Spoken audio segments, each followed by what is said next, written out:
Throughout the GTA series, we've had our fair share of so-called friends, and sometimes they end up being worse than the actual villains. In this video, we are diving into the worst friends in GTA history, and yes, I'm even including a few protagonists who in my opinion weren't exactly the best friends either. And I'll put a tier list here on whom I think is worse than the other, but the whole list are bad friends. Claude. Just because Claude is the protagonist doesn't mean he's off the hook. He's a paid hitman who couldn't care less about who gets hurt, as long as he gets paid. He betrayed the Yakuza, the very people who saved him from Salvatore Leone, by killing Asuka's brother, Kenji. And when Catalina killed Asuka, Claude didn't even flinch. He just went after Catalina like it was business as usual. He's got no friends, only enemies, and he doesn't care. Money's the only thing that matters to him. Oh, and let's not forget the ending. It's heavily implied that he killed Maria just because she wouldn't stop talking. Actually, that one might be understandable. I'm joking. For the tier list, the only reason I wouldn't put him in the worst is because the people whom he killed weren't actually like close friends. They had a business relationship, like they also benefited from Salvatore Leone's death, so it was a win-win situation for them, so I wouldn't actually call them like friends, but still he betrayed them and killed Kenji for no reason rather than money, and that's why I wouldn't put him in only bad. He's very bad but not the worst, because in that list there is a lot of worst friends who tried to kill people who were close to them. Maria. She wasn't exactly a bad character, but she was definitely annoying. The worst part, she told Salvatore Leone she was seeing Claude, while it never happened, which pushed him over the edge and led to him setting Claude up with a car rigged with explosives. That moment changed everything. She was the reason the Leone family turned on Claude. I would put her in bad for that, because she didn't outright betray Claude, she just made a stupid decision. But on second thought, I think in that same situation, she betrayed her husband too, and got him killed actually. So I think that puts her in very bad, I think.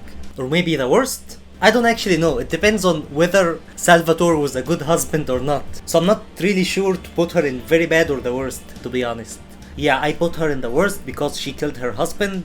Like, I don't really think they were genuinely good people with each other, you know? He probably married her because she was young and beautiful, and she married him because he was rich. So I don't think their relationship was genuine. But still, they stayed together for over 10 years, so killing him like that is a very bad thing, right? Anyway, let's move on. Vance. Lance had the potential to be a great character. He helped Tommy build his empire from the ground up, but his emotions and jealousy got the better of him. Instead of stepping up when things got tough, he wasted time drinking and slacking off. What's the problem? Some bars refusing to pay. They reckon they're protected by a local gang of thugs. But don't worry, Tommy, I can handle it. You call this handling it? You two, off your asses. Let's go. And when Tommy called him out for it, Lance took it personally and chose to betray him. But when you stab someone in the back like that, all your past loyalty and reputation go out of the window. Isn't that right, Lance? Sorry, Tommy, this is Vice City. This is business. You sold us out. No, I sold you out, Tommy. I sold you out. Well, I might put Lance in the worst, but he was genuinely a good friend in the first part of the game, and he betrayed Tommy because of how his brother treated him. So that would put him in very bad, I think, because he was a good friend in the beginning. But still, I think he's even worse than Claude, because he killed someone who was actually close to him, and they were friends actually. Tommy Vercetti. Another protagonist who wasn't exactly a great friend. You could argue that Tommy being tough on Lance was just business. After all, he even told Lance that if he messed up, Lance could be harsh with him too. But what really stands out is how he treated Ken Rosenberg. Ken was by Tommy's side throughout everything, yet Tommy sent him off to rehab and never checked on him again. He completely cut him off. A cold move that made Tommy look like a bad friend. Tommy Vercetti, please. Tell him Ken Rosenberg called. Ken Rosenberg, you haven't heard of me? Who are you? Ken Rosenberg. Rosenberg. Oh, really? You told him I called? Look, I made that ingrate, and now he won't take my calls? Just put him on the phone right now. Hello? Hello? I would put Tommy on bad because he didn't actually betray his friends or try to kill them like the other people, but he just ignored him. So that makes him a bad friend. So exciting, Tommy. It's like old times.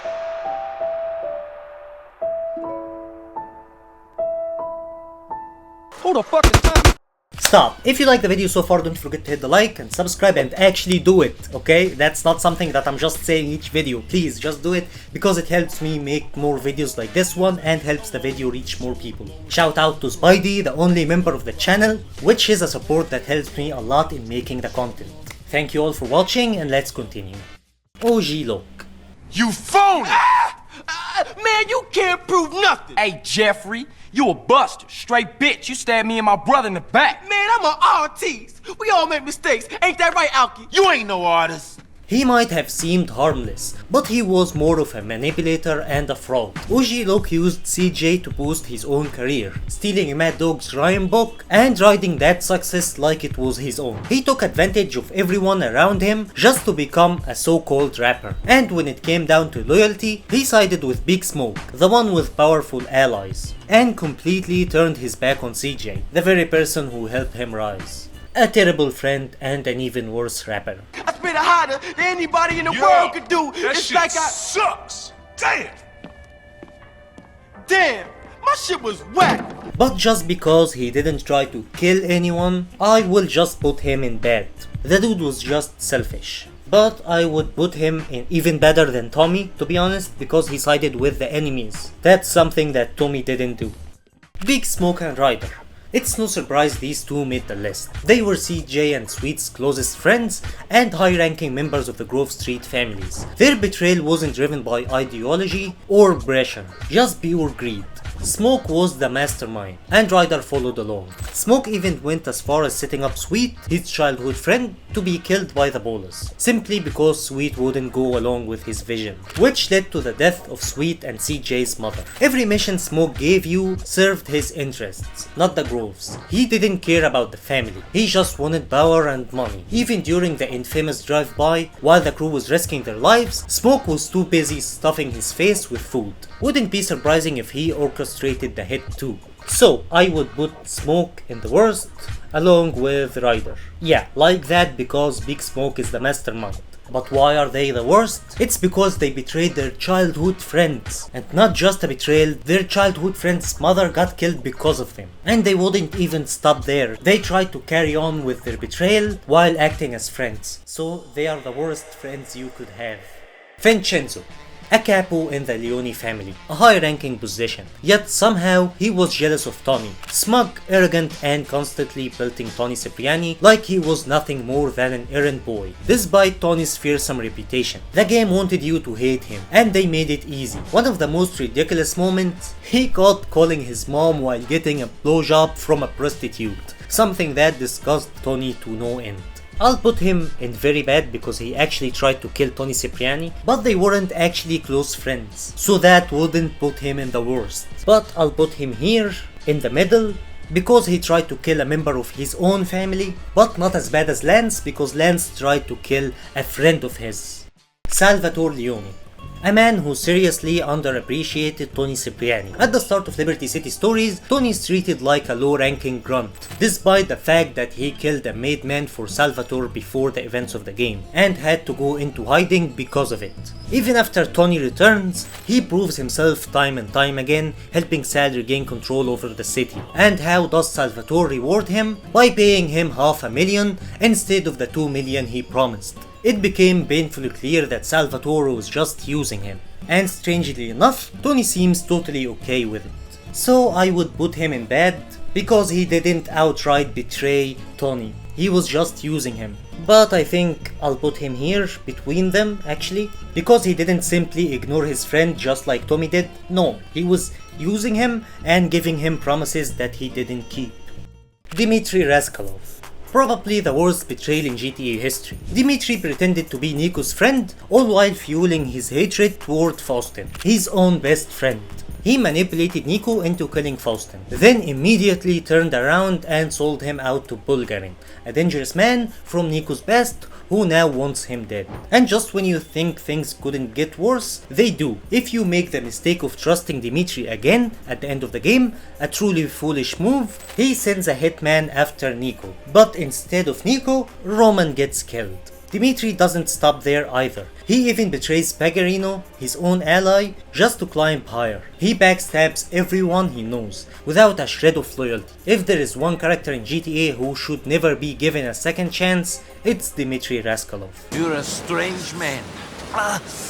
You killed your best friend. You betrayed everyone who ever came in contact with you. You killed my cousin. I guess the survival of the fittest thing really meant a lot to you. So I'll definitely put him in the worst. Actually, he's the worst of them all. And not just because what he did with Niko, because actually him and Niko weren't even that close. But because he will try to betray you again if you tried and spare him, and also because he betrayed his best friend, just like Big Smoke and Ryder did. He betrayed his best friend. And he actually betrays Pagarino in the end, just like I said. So it seems like he enjoys betraying everyone. That's why he's the worst friend that you're gonna have, because he's eventually gonna betray you no matter what. Billy Gray, the modern day Dutch Vanderland. Billy's actions after his return were questionable at best. Breaking the truce with the Angels of Death just to get his bike back was the first clear sign of how selfish and unfit he was to lead the Lost MC. A real leader doesn't throw away peace for personal pride. Then after Jason's death, he vowed revenge, but instead of finding the real killer, he blamed the Angels just to justify stealing their heroin. It didn't stop there. Billy tried to set up Johnny and Jim, two of the most loyal and capable members of the Lost, simply because they challenged his reckless decisions. When that plan failed, he kept scheming from the inside, ultimately forcing Johnny to take him out for good. Billy wasn't just a bad leader, he was a traitor to his own brothers. It seems the definition of family loyalty differs in your country. The marketplace has a value for everything, and I guess that a disloyal Jew bastard ain't worth shit to me, brother or no brother. Such are the heady joys of consumer capitalism. So I'll definitely put him in the worst, but I don't know if he's the worst or Big Smoke and Ryder actually. Yeah, I might put him even worse than Big Smoke and Ryder, because at least he was the leader of the group. So I think a lot of people whom he betrayed were looking up to him. So I don't know, that one is really confusing. Even though Big Smoke and Ryder's betrayal hit us harder, that's of course. Brian, the modern day Micah Bill. If Micah was stupid rather than crazy. Are you out of your goddamn mind? Brian was Billy's yes man, and a terrible one at that. Even Billy himself tried to shut him up more than once. Now we're gonna steal their smack? Slow down. Slow down, huh? Hold up, wait. Jesus. Physics lesson, fuckball. Do you know how motorcycles work, do you, Johnny? You about to get schooled. Centrifugal inertia. Meaning, the quicker your wheels go, the more stable you are. The faster we go, the harder we hit it, the more us brothers pull together. That's why we do what we do. That's how we do what we do. Why? How? They're the same fucking thing. We go faster, longer, and harder. And that's how we stay together. Brian, shut up.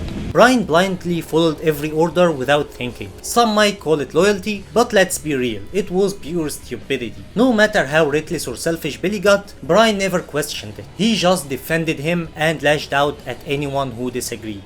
When Billy got locked up again, Brian immediately turned on Johnny and Jim, the two guys who actually cared about the club. His actions led to the gang splitting and going to war with itself. And even if Johnny decided to spare him, Brian shows up later trying to kill him in a random encounter, proving he doesn't even have the slightest bit of honor. Sometimes loyalty to the wrong person make you the worst kind of a friend. And Brian is the textbook example. For the tier list, I think I'll put him in the worst tier, but the lesser one, because at least he was loyal to Billy, I think, and because he wasn't that close with Johnny and Jim. And we can tell why actually, because he's so annoying, so yeah, I'll put him there. Evan, Tony's boyfriend. and a gold digger on top of that. He used Tony more than once, left him, came back whenever it suited him, and even played a role in pushing Tony deeper into addiction. No wonder Luis couldn't stand the guy. Yeah, I'm privy enough to know that you're a piece of shit who's using Tony and you're only gonna be hanging around for 2 to 3 months before Tony moves on to another chump. I'm privy to the fact that the coke in your nose and the roids in your veins are gonna send you worse out of control real soon. I'm also privy to the fact that you're gonna be some fat trailer park queen back in the Midwest before you hit 30. Now tell me what the fuck we doing right now? He's reckless, selfish and toxic character who, despite his small role, played a pivotal part in Tony's downfall. And let's be honest, none of us players were exactly sad when Johnny finally caught up with him. And there's the cherry on top. While Johnny was chasing him down, this idiot took the time to update his social media status, moments before his death. Oye, we gotta wait. Evan might have too. I just checked his bleeder. They got him. He updated a social networking site? The fuck is wrong with him? What'd it say? Cornered by bikers. Ugh, 2. The number, not the word. Young to die. XXOO. Maybe he'd be okay if he'd been trying to get the fuck out of there rather than typing on his bittersweet. Dumb vain motherfucker. He may have been a wretched excuse for a human being and a coke whore trying to squeeze every last penny I have out of me, but I kinda liked him. So yeah, not only was he a terrible friend, but a fucking moron too. Where would I put him? I'll put him in bed, because he didn't try to get anyone killed. He was just using Tony, so he was just being selfish. But worse than Tommy, because Tommy didn't try to use Ken, he just ignored him. And not as bad as Salvatore, because Tony Cipriani did everything for Salvatore. So Salvatore had little to no reason to be that selfish. So yeah, I'll leave him in the middle. Mori. If you think Bruce is annoying, all about bragging, ego and over the top alpha male energy, basically a parody of Andrew Tate before Andrew Tate even existed on social media. Like, my life is GTA. I don't need to play a game for GTA. If I want a gun, I'll fucking buy it. If I want a car, I'll fucking buy it. I want a bitch, I'll get her. It's me. I am GTA. What? We're winners, man. Fucking winners. That's how we roll, brother. Bling, check. Bodies, check. Paper, check. That's how we roll, bitches. The boss. Are you alright? Too much bullshark testosterone up the ass? Fuck you, man. Then you clearly haven't met his brother, a guy who makes Brucey look like an angel in comparison. Oh, I'm sorry. Oh, fuck you, Mori. Fuck me? Fuck me? You can't fuck me, baby B. Name one thing you have ever been able to fuck me at. One thing. Huh? I lift more weights. I fly better choppers. I have better cars, I screw better women. Hell, I screw women. My bling ain't CZ, and my paper ain't a photocopy. What's up, Lou? So again, one! Mori isn't a traitor, but he's the kind of friend who makes you want to punch a wall every time he opens his mouth. He constantly belittles and emasculates Brucey, even though Brucey idolizes him. It's honestly sad. You can tell Brucey has some deep psychological scars from years of Mori's bullying. When Luis gets dragged into this mess, Mori wastes no time using him for reckless jobs, races, weapon drops, heists, all while talking down to him like he's some intern. Luis only puts up with it because Tony owes him money. Mori is loud, disrespectful, manipulative, and turns everything into competition. He's a parody of the alpha male type, obnoxious, insecure, and constantly trying to prove something. Look, I done 3 years Israeli military. I seen shit you wouldn't even believe. Yeah, I done 3 years helping to run Hercules. I seen shit you wouldn't believe. Hey, how many guys got the juice to get into some foreign legion shit when they're 18? You were probably still sucking on your mama's titty at that age. I was doing time, bro, and leave my mama out of it. Things I saw over there were insane, dog. Insane! I'd tell you about it, but then I'd have to kill you right here. I could do it, too, with my bare hands. Wouldn't even think twice about it. But I won't, Lou. I won't because I like you. Yeah, Special Forces don't even begin to describe my shit. Special sounds about right to me. And just when you think it couldn't get any worse, yeah, he's also in the IDF. So yeah, that's Mori for you. Man is nothing but beyond pathetic. That's it, boy! Cut it out! Yeah! Yeah! Are you kidding? Yeah! Oh, God! Oh! Yeah! What the fuck, man? What the fuck are you doing? So, judging him as a friend, I think I'll put him maybe here, because we didn't see him actually using someone, just like Evan or Salvatore. You might say he was using Luis, but actually he was paying him for that, so I couldn't call that using him, but I'll put him here because he's so annoying. Like Luis couldn't even stand him. Even his brother can't stand him. And us the players, everyone can't stand him. So yeah, so he deserves to be bad just for that. Darko Brevic. His betrayal traumatized Niko. He betrayed his friends for $1,000, a low price for loyalty. You can see how Niko wants to get to the betrayer so bad, and how angry he was when he saw him face to face. Everything you believe is shown to be shit. You make strange choices. Fuck you! Strange choices? How much? 1,000. You killed my friends for $1,000. How much do you charge to kill someone? You ruined me, you fuck! I would put him maybe in the worst of them all, because he killed 12 of his friends for $1,000. That's little to no reason. And when Niko confronted him, he had nothing to say for himself. He just used the you-too fallacy, calling Niko out for being a hitman too. Which, yeah, Niko isn't that much better of a person to be honest, but he's definitely not as bad as Darko. And even if he was, that wouldn't justify Darko killing 12 of his friends. That's why this argument is called you-too fallacy. So yeah, he's the worst. Michael DeSanta, the backstabber himself. Michael's decisions to fake his own death and set up Brad while trying to have Trevor killed says everything about his selfish nature. And even by the end of the game, if Franklin chose to go that route, Michael is still ready to betray Trevor all over again. It's clear he hasn't changed one bit throughout the story. But I already covered his betrayal in detail in my Who is More Evil, Trevor or Michael video. You'll see it popping up here or there. So there is no need to go through all of that again. For the tier list, yeah, that one is really hard, but I think I'm gonna put him in the worst, but in the beginning of it. Why the worst? Not very bad, because he betrayed close friends to him, Brad and Trevor, and we can see how much Trevor loved him actually. So betraying a close friend like that was cold. But why he's in the beginning of the list? It's because he might have a good reason, unlike the other people, to betray him. Because he does that when his life is on the line actually. So he didn't do it for money or for a simpler reason. That's why he's the worst, but in the beginning of them. Stretch. Stretch came out of prison and immediately started causing problems for Lamar and Franklin. Not a single job he brought to the table went smoothly, and even when Franklin started making real money on his own, Stretch still tried to take a cut. Hey little homie. Hey, what's cracking, Stretch? Shit, it must be nice speaking on a cell phone that don't spend half the day up your ass. Where my dudes, motherfucker? It's like membership payment time. Oh shit, I'm sorry, man. I'm a little short right now, you know. Well, maybe your ass should get out and work for your snaps like the rest of us, nigga. Yeah, he was a terrible friend, and honestly, I'm glad Michael took him out in the end.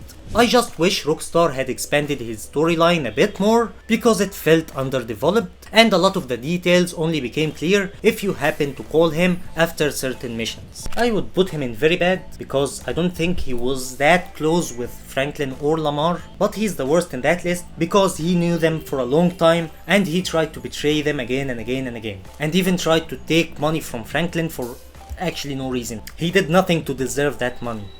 But if you think Claude, Tommy or even Niko was good friends just because they were the main protagonists, think again. I broke that down in this video right there, be sure to check it out. Thanks for watching, huge shout out to Spidey, and I see you guys in the next video. Peace.